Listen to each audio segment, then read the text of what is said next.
जो Erasmus मुंडस fellowship है जो मेरे प्रोग्राम के लिए, तो मैं इंडिया का एक सोल रेसिपिएंट हूँ इस साल का। मुझे अकेले को मिला ही और बड़ा अचीवमेंट है। यस। और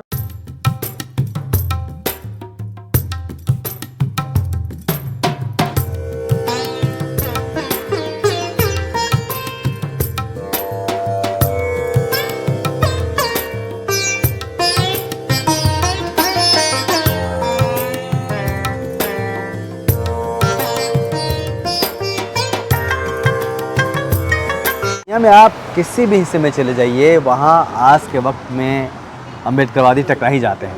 हमारे साथ है बोधिराम टेके और मैं हूँ स्वीडन के गोथेनबर्ग में, जहाँ हम लोग अपने और साथियों के साथ ग्लोबल इन्वेस्टिगेटिव जर्नलिज्म कॉन्फ्रेंस के लिए आए हैं एज ए फेलो। तो बोधिराम टेके जी हैं, ये यहीं पे थे, इनका फ़ोन आया मेरे पास कि मिलना है। और बोधिराम टेके जी गढ़चिरौली महाराष्ट्र से हैं, बाय प्रोफेशन एडवोकेट हैं और स्वीडन के गोथेनबर्ग में ये पढ़ाई कर रहे हैं, एमए कर रहे हैं। और इरास्मस मुंडस इनको फेलोशिप मिली हुई है, जो कि 50 लाख रुपए की फेलोशिप है। और इसके तहत ये masters in human rights policy and practice इस विषय में एमए कर रहे हैं। 4 सेमेस्टर है। इंटरेस्टिंग ये है कि 4 देशों में जाकर इनको पढ़ाई करनी है। तो बोधिराम टेके जी, आपको तो बहुत बहुत बधाई आपको कि आप यहाँ पहुँचे। कब आए आप यहाँ पे? अभी तो सभी आपके भी दर्शकों को सभी को जय भीम और सेवा जोहार जी।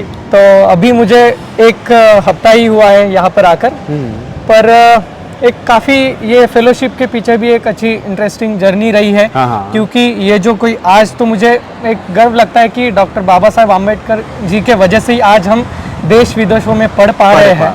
तो ये और एक अच्छी बात ये है कि आज जो इरास्मस मुंडस फेलोशिप है जो मेरे प्रोग्राम के लिए, तो मैं इंडिया का एक सोल रेसिपिएंट हूँ इस साल का। मुझे अकेले को मिला ही और बड़ा अचीवमेंट है। यस। और मेरे साथ अभी यूएस, पोलैंड और देश का सऊदी अरेबिया हो या फिर साउथ अफ्रीका हो, सारे देशों के जो मानवाधिकार को लेकर काम कर रहे हैं, अलग अलग विषयों को लेकर काम कर रहे हैं, वो सारे एक्सपर्ट आज हम मिलकर यहाँ पढ़ रहे हैं। तो ये जो कुछ हमने आदिवासी अधिकारों को लेकर जो हमने काम किया था, या फिर जो मेरा या जुडिशियल एक्सपीरियंस रहा है सुप्रीम कोर्ट का, ये सारी चीज़ें जो मेरा एक्सपीरियंस और एकेडमिक अचीवमेंट्स भी रहा है, उसकी को लेकर मुझे ये फेलोशिप आज मुझे इस फेलोशिप के बारे में बताइए आप। ओके। तो इरास्मस ये एक स्कॉलर का ही नाम है जो अलग अलग जगहों पे घूमता था, वो यही के स्कॉलर थे। तो उन्हीं के नाम से ये स्कॉलरशिप शुरू की गई है। तो इसका मोटिव यही रहा है कि आपको अलग अलग कल्चर को भी आपको इंट्रोड्यूस कराया जाए और एक एकेडमिक अच्छा एक्सपीरियंस भी आपको दिया जाए। तो अब ये मेरा जो प्रोग्राम है, तो इरास्मस मुंडस ये लगभग 190 या 200 के आसपास अलग अलग प्रोग्राम्स के लिए फंडिंग देता है। यूरोपियन कमीशन इसको टोटली फंड करता है। तो मेरे प्रोग्राम में लगभग 45 to 50 लाख का ये फेलोशिप है। तो उसमें आपका ट्यूशन फी, आपका एकोमोडेशन, आपका ट्रैवलिंग अलाउंस, आपका जो भी कोई यहाँ का जो आपका एक्सपेंडिचर हो, सारा यूरोपियन कमीशन आपका करता है। तो और इंटरेस्टिंग, जैसे आपने बताया कि एक एक सेमिस्टर एक एक देश में चलेगा। अभी मेरा पहला सेमिस्टर ये स्वीडन के गोथेनबर्ग यूनिवर्सिटी में होगा, इसके बाद मैं स्पेन जाऊंगा, उसके बाद लंदन, और फिर जो लास्ट सेमिस्टर होगा वो डेजर्टेशन का होगा, पर वो हमको चूज़ करना है, हम कहा जाते हैं, और उसके लिए हमें ऑप्शन नॉर्वे भी है।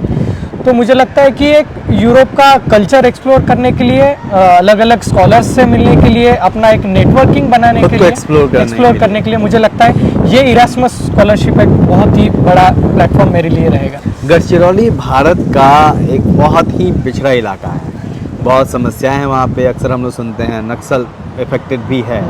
वहाँ से निकल के यहाँ तक आना, वहाँ से निकल कर यहाँ आना, ये सफ़र कैसा रहा आपका? आपने थोड़ा पीछे के एजुकेशन के बारे में बताइए। सो मैंने आज तक इस फेलोशिप बैकग्राउंड के बारे में, फेलोशिप की जहाँ भी मैंने इस जर्नी का जहाँ मैंने इस फेलोशिप जर्नी के बारे में बताया, सबसे अहम बात मैंने ये बताई कि जो भी मेरा आज तक का अचीवमेंट रहा है, मुझे लगता है वो अम्बेडकरी मूवमेंट की वजह से मिला है। क्योंकि मेरी पूरी जो जर्नी रही है वो अम्बेडकराइट मूवमेंट ने शेप की है।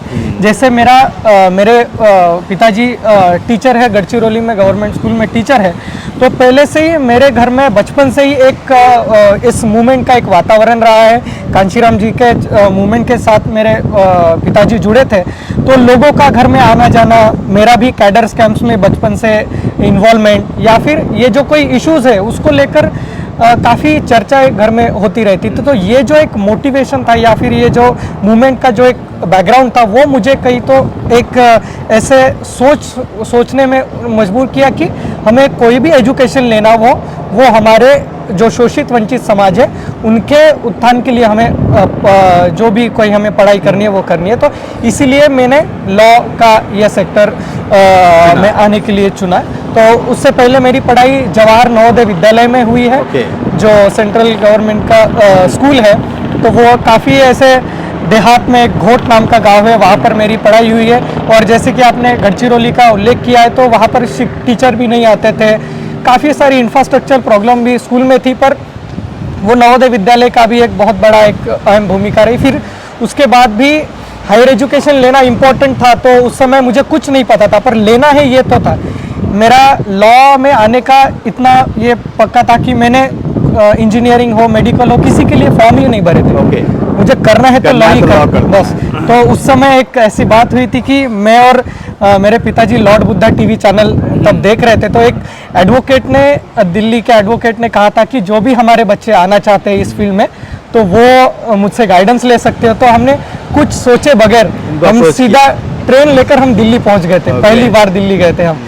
तो वो तब उनका जब मैंने ऑफिस देखा, उनके क्लाइंट्स देखे, मनोज गोरकेला जो जानते हैं, तो ऑफिस देखा तो मैं उस समय मैं रो दिया, क्योंकि इतना भी इस मुकाम पर हम पहुंच सकते ये मैंने कभी सोचा नहीं था। तो तब मैंने सोचा कि मुझे लॉ करना है। तो मुझे मेरी एक जो प्रेस्टिजियस लॉ इंस्टीट्यूट है, ILS लॉ कॉलेज, जिन्होंने आज तक देश के कई चीफ जस्टिस दिए हैं और कई बड़े बड़े नेता वहाँ से पढ़े हैं, पॉलिटिशियंस पढ़े हैं, तो उस कॉलेज में मेरा चयन हुआ।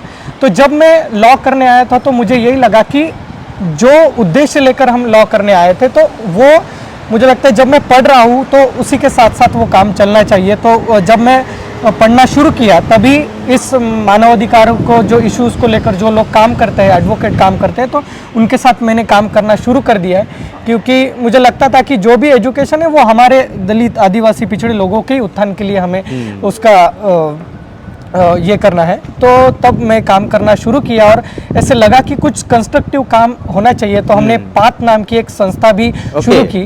तो जो हमारे एक दोस्त थे, एडवोकेट दीपक चटप वैष्णव, और जो हम गढ़चिरौली के विदर्भ के जो इलाके के, तो हमने बचपन से देखा था कि कैसे आदिवासियों पर एट्रोसिटी होता है, कैसे माइनिंग के इश्यूज को लेकर आदिवासियों का। ट्राइबल कम्युनिटी से आते हैं? मैं शेड्यूल कास्ट कम्युनिटी से हूँ। तो कई सारे, क्योंकि गढ़चिरौली में रहने की वजह से उस दर्द को देखा आपने। हाँ, उनके साथ ही हम पले बड़े हैं, तो वो दर्द हमने देखा था। और कुछ चीज़ें हमने सही भी थी, क्योंकि हॉस्पिटल नहीं था, हम हॉस्पिटल में नहीं एक्सेस नहीं कर पाते थे। तो काफ़ी चीज़ें हमने देखी थी, खुद ने वो चीज़ें हमने सही थी। तो मुझे लगा कि फिर हमने एक कंस्ट्रक्टिव काम करने के लिए वो हमने पात संस्था की हमने स्थापना की, और उसके माध्यम से जो अधिकार जो उनके ह्यूमन राइट वायलेशन के जो इश्यूज होते हैं, उनको हमने प्रो बोनो बेसिस पर हमने हाई कोर्ट हो या फिर जो कमीशंस होता है, ट्राइबल कमीशन या फिर ह्यूमन राइट कमीशन, वहाँ पर हमने लेके जाने की हमने कोशिश की। तो एक आपको उदाहरण भी देता हूँ कि अगले साल हमारे गढ़चिरौली में तुरेमर का मुलचेरा एक तहसील है, तो वहाँ पर 4 आदिवासी गांव है। तो उस गांव में यही प्रॉब्लम था कि आज तक, आज़ादी के आज तक, आज भी रोड नहीं थे, ब्रिज नहीं थे, उनको नाव से आना पड़ता था। कई औरतें हॉस्पिटल नहीं होने की वजह से उनकी डिलीवरी वो ऐसे नाव में हो गई थी। तो ऐसे कई सारे समस्या थे। तो हमने उस गांव का एक प्रो बोनो हमने एक पिटीशन तैयार किया, हाईकोर्ट में हमने दाखिल किया, और आज लास्ट ही मंथ में हाईकोर्ट ने ऑर्डर दिया, और अभी ट्राइबल गवर्नमेंट और जो PW डिपार्टमेंट है, उन्होंने लगभग 600 करोड़ उस गांव के रोड्स, इंफ्रास्ट्रक्चर और पुलिया बनाने के लिए सैंक्शन किया। तो ऐसे एक्सेस टू जस्टिस, उनको एक न्याय व्यवस्था तक एक्सेस कैसे मिले, उसके लिए हम काम कर रहे थे। तो ये जो सारा एक्सपीरियंस था, तो उसी के बलबूते पर मुझे सुप्रीम कोर्ट में काम करने का मौका मिला।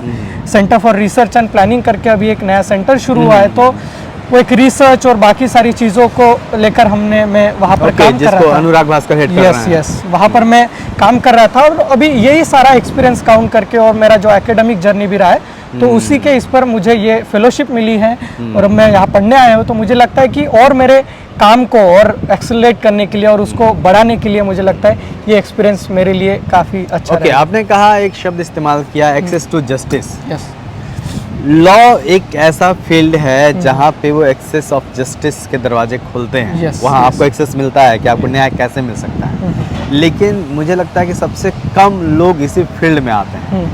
तो नए बच्चों के लिए जो नए उम्र के लोग हैं, जो अभी ग्रेजुएशन कर रहे हैं, उनके लिए कितना ज़रूरी है कि वो इस बारे में भी सोचें कि नहीं, उनको इस फील्ड में आना है, और वो कितना ज़रूरी है क्योंकि हम जिस सोसाइटी को बिलोंग करते हैं उसके सामने सबसे बड़ा सवाल जस्टिस का है। चाहे इकोनॉमिक जस्टिस हो, चाहे एजुकेशन में जस्टिस हो, चाहे हेल्थ का जस्टिस हो। बराबर।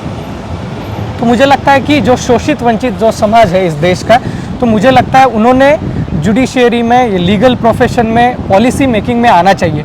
क्योंकि आज भी अगर हम ये लीगल प्रोफेशन देखें, जुडिशियरी देखें या फिर पॉलिसी मेकिंग की जो संस्थाएं देखें, आज भी वो अपर कास्ट डोमिनेटेड है। क्योंकि हमारे जो, अगर हम गढ़चिरौली की बात करते हैं, गढ़चिरौली का अगर कोई प्लानिंग बनाना हो तो कोई तो अपर कास्ट आदमी एसी रूम में बैठकर आज हमारे लिए पॉलिसी लिख रहा है। आज हमारे जो कोई केसेस है या फिर हमको न्याय कौन दे रहा, कोई तो अपर कास्ट लोग आके वहाँ पर हमारे सवालों पर बात कर रहे हैं। तो मुझे लगता है ये जो कोई लोकल लीडरशिप है, जो कम्युनिटी लीडरशिप है, वो डेवलप होनी चाहिए, वो विद इन कम्युनिटी आनी चाहिए। और हमारे सवाल कोई अपर कास्ट आकर ना बोले, वो हमारा मसीहा ना बने, हम ही हमारे सवालों को जो उसके लिए लड़ाई लड़ने के लिए हम सक्षम होना जरूरी है, ऐसे मुझे लगता है। और इसीलिए हमारे जो स्टूडेंट्स हैं, शोषित वंचित समाज के स्टूडेंट हैं, मुझे लगता है उन्होंने इस फील्ड में आना चाहिए, लॉ फील्ड में आना चाहिए। और जुडिशियरी के जो लोअर जुडिशियरी है उसके लिए भी उन्होंने प्रयास करना चाहिए, पर लीगल एक्सपर्ट होने के लिए भी, क्योंकि आज सुप्रीम कोर्ट में भी अगर हम देखेंगे तो हमारा रिप्रेजेंटेशन कम है। आज जजेस तो ये आदिवासी जज चल सकते हैं, बहुत हवा आ रही है बात करते हुए। आदिवासी जज आज तक एक भी जज नहीं बने हैं। हाँ। तो मुझे लगता है कि इस सिस्टम में हमें हमारे बच्चे आने चाहिए और हर तरह से एक बड़ी लड़ाई उन्होंने लड़नी चाहिए, ऐसे मुझे लगता है। ओके, एक बात होती है मेरिट को लेके, और ख़ास तौर पे जब भी एससी और एसटी की बात होती है कि मेरिट नहीं है इनके भीतर, लेकिन बोधीराम टेके महाराष्ट्र के गढ़चिरौली से आते हैं और यहाँ तक पहुँचते हैं। यस, तो मेरिट की परिभाषा क्या है, डेफिनेशन क्या है आपके लिए?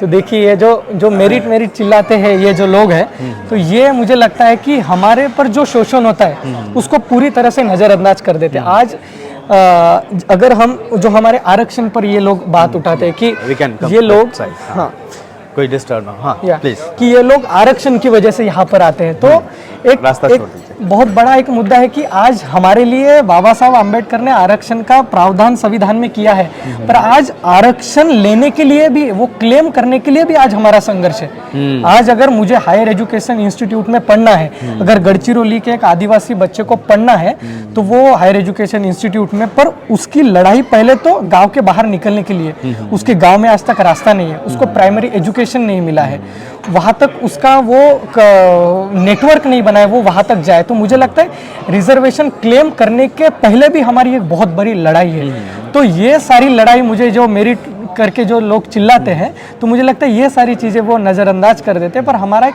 संघर्ष बहुत ही बेसिक लेवल से स्टार्ट होता है, वो जाकर फिर हम उस रिजर्वेशन को क्लेम करते हैं, ऐसे मुझे लगता है। जी, ये मेरा आखिरी सवाल है। हायर एजुकेशन, अब कुछ लोग निकल के आने लगे जो हायर एजुकेशन के बारे में सोचने लगे हैं, कुछ लोग हैं जो गाइड भी कर रहे हैं कि हायर एजुकेशन में कैसे आया जा सकता है। और एक लाइन होती है, इन्फॉर्मेशन इज वेपन। तो जो भी बच्चे हायर एजुकेशन करना चाहते हैं, एक तो उनके सामने समस्या रहती है कि उनके पास पैसे नहीं होते, खासतौर पे अपने समाज के लोगों के पास, कि आके यहाँ पे पढ़े, और किसी भी मिडिल क्लास फैमिली का। तो जो स्कॉलरशिप का तरीका है स्कॉलरशिप कैसे हासिल की जा सकती है और उसके ज़रिए कैसे जो अपने सपने हैं, जो लोग सोचते हैं कि मुझे हायर एजुकेशन लेना है बड़ी यूनिवर्सिटी में, वो कर सकते हैं। ओके, तो हायर एजुकेशन का बहुत बड़ा इंपॉर्टेंस है, क्योंकि बाबा साहब को जब हम रोल मॉडल देखते हैं तो खुद को अपडेट करने के लिए बाबा साहब अम्बेडकर पढ़ने आते थे लंदन स्कूल ऑफ इकोनॉमिक्स में, कोलंबिया विद्यापीठ में कई पढ़ते। तो हायर एजुकेशन का हमारे उत्थान के लिए बहुत इंपॉर्टेंस है। तो मुझे लगता है कि यही था, आज तक इस व्यवस्था ने हमारा वो एक बहुत बड़ा इंफॉर्मेशन गैप क्रिएट किया था कि हम इसीलिए वजह से आज हम बाहर नहीं आ पाए थे। एजुकेशन का डेमोक्रेटाइजेशन नहीं हुआ। तो आज मुझे लगता है कि आज हमारे बच्चे बाहर आ रहे हैं, तो बहुत ही एक महत्वपूर्ण बात है। तो जो लोग सोच रहे हैं कि हम कैसे आए, हम आ सकेंगे कि नहीं, जो इन्फेरिटी कॉम्प्लेक्स होती है उनके, तो वो मुझे लगता है वो सब निकाल के आज हमारे बच्चों ने हायर एजुकेशन इंस्टीट्यूशंस के लिए प्रयास करना चाहिए। तो इसके लिए बहुत ही ऐसा कोई रॉकेट साइंस नहीं है। तो आज हजारों स्कॉलरशिप है, जैसे इरास्मस मुंडस स्कॉलरशिप है, जो मैंने पहली बार पिछले साल ही सुना था जब मैं अप्लाई कर रहा था। तो इन्फॉर्मेशन मिली आपको और आपने उसको मैंने हासिल कर दिया। तो आपको कैसे होता है कि आज तक जो लोग आए हैं यहाँ पर पढ़ने के लिए, अगर ह्यूमन राइट्स है तो हमने ह्यूमन राइट्स को वायलेशन होते हैं हमने देखा है। तो आज मेरे पहले अगर कोई इंडियन आ गया होता, वो अपर कास्ट का कोई इंडियन आ गया हो, तो वो कोई अपर कास्ट हो, उसने ये सारी चीज़ें नहीं देखी। हमारे पास लिव्ड एक्सपीरियंस है, ये बहुत ही हमारा प्लस पॉइंट है, हमने जिया है वो चीज़ों को। तो हमारे पास बताने को नई चीज़ें हैं, ओरिजिनलिटी है हमारे पास। तो यही जब तुम अप्लीकेशंस करते हो किस यूनिवर्सिटी में, ये अपना बहुत बड़ा प्लस पॉइंट होता है। तो जैसे इरास्मस मुंडस स्कॉलरशिप है, अगर शेवनिंग स्कॉलरशिप है, फिलिक्स स्कॉलरशिप है, डार्स नाम का स्कॉलरशिप है, तो हजारों ऐसे स्कॉलरशिप है। तो आज ये इंटरनेट की दुनिया में हम इजीली वो चीज़ें एक्सेस कर सकते हैं। तो और बेसिक चीज़ें वही होती है कि आपको एक स्टेटमेंट ऑफ पर्पस लिखना पड़ता है, क्योंकि आपको क्यों आना है, आपका बैकग्राउंड लिखना पड़ता है, आपका एक्सपीरियंस लिखना पड़ता है, वो आपको शेयर करना पड़ता है। दूसरा होता है आपको रिकमेंडेशन लेटर्स देने पड़ते हैं जिनके साथ आपने काम किया हो, जो आपके प्रोफेसर्स रहे हैं, और आपका CV, जो एक्सपीरियंस आपका रहा है, एकेडमिक अचीवमेंट्स क्या, ये सारी 3 चीज़ों मुझे लगता है यहाँ जब हम आते हैं तो जो टेक्निकल अगर बात करें तो ये 3 चीज़ें आपको कौन से भी यूनिवर्सिटी में देना पड़ता है। तो एक कोई बड़ी बात नहीं है, सारे स्टूडेंट्स यहाँ पर आ सकते हैं। और कई स्टेट की भी स्कॉलरशिप है, और मुझे लगता है कि बाहर के स्कॉलरशिप के लिए ट्राई करना चाहिए, क्योंकि वो आपको स्कॉलर्स की तरह देखते हैं। वैसे ट्रीट करते हैं आपको। वहाँ सब पे इक्वल है, जिस इक्वालिटी के लिए हम लगातार लड़ते रहते हैं। एग्जैक्टली। तो बोधीराम टेके जी, बहुत बहुत धन्यवाद आपका, आपने तमाम बातें रखी। तो बाबा साहब डॉक्टर अम्बेडकर की दी हुई ताकत है और उनके दिखाए हुए रास्ते हैं, जिसकी वजह से हम हायर एजुकेशन के लिए लगातार कोशिश कर रहे हैं और दुनिया के अलग अलग हिस्सों में लोग मिल रहे हैं। नहीं तो वो, और एक कनेक्टिविटी है जो अम्बेडकर मूवमेंट को लेके और जो बाबा साहब का मूवमेंट है, और उसी कनेक्टिविटी की वजह से हम लोग भी जुड़े। और थैंक्स टू वीरेंद्र जी जिन्होंने हमें कनेक्ट किया। अगर वो वीडियो देख रहे होंगे तो हमारा थैंक यू स्वीकार करेंगे। तो हमारे साथी हैं जिन्होंने कैमरा ले रखा है, खमीर कश्यप, जो कि बस्तर से आते हैं और ट्रैवल इशूज़ पे काम करते हैं। देखते रहिए दिल्ली दस्तक। जय हिंद।